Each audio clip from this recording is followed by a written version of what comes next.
Yeah. டேய், யாரா நீ? என் பொண்டாட்டி கைய பிடிச்சி இழுக்கிற? செந்தில், உண்மையாவே அவர் மேல எந்த தப்பும் இல்ல. அப்படின்னா கங்கா தான் அவன் கைய பிடிச்சி இழுத்தான்னு சொல்றியா? இருக்குடா, ஆளு வேற பார்க்க ஸ்மார்ட்டா இருக்கான். ஆனா இது அவ தப்பு இல்ல. எல்லாம் ஏன் தப்பு தான்டா.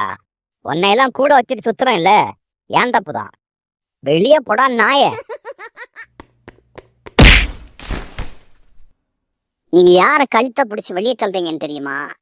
இங்க 10ஆம் கிளாஸ் ஃபெயில் ஆயிட்டு கள்ள பாஸ்போர்ட்ல அமெரிக்கா போய் அங்க பார்ட் டைம் ஜாப் பார்த்து சொல்லவே கஷ்டமா இருக்கு. கக்கூஸ் கழுவுற வேலை கூட பார்த்து இந்த நிலைமைக்கு வந்திருக்காரே இவரையா? அது மட்டும் இல்ல, மனோ தத்துவ மேதை டாக்டர் ப்ரூஸ் பேனரோட முதல் சிஷ்யன் இவர் தான். டேய், ஓர பண்ணாதான் மாட்டிடும். உங்களுக்கு ஒரு விஷயம் தெரியுமா? உங்க கங்கா பொழைக்கணும்னா இந்த சரவண சாகணும். இதான் விதி. அப்படி நான் இப்பவே முடிச்சிடுறேன். டேய், அவசரப்படாதா. இது ஒரு பெரிய கதை. தெளிவா சொன்னாதான் உனக்கு புரியும். என் கூட வா. மனச திடமாக்கிக்கோ செந்தில். சந்திரமுகி வந்துட்டா. அவ உன் மனைவி கங்கா உடம்புலதான் இருக்கா. நீ சொல்றத நான் எப்படா நம்புறது? நீ நம்ப மாட்டேன்னு தெரியும். நான் சொல்ற மாதிரி கங்கா கிட்ட போய் சொல்லு. சொல்லி பார்.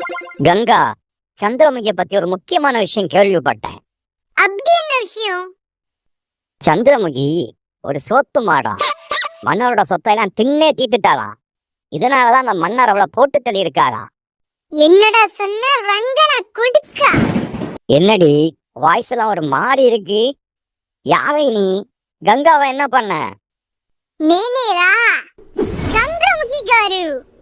சந்திரமுகி காரு, மன்னிச்சு. ஒரு ப்ளோல சொல்லிட்டேன்.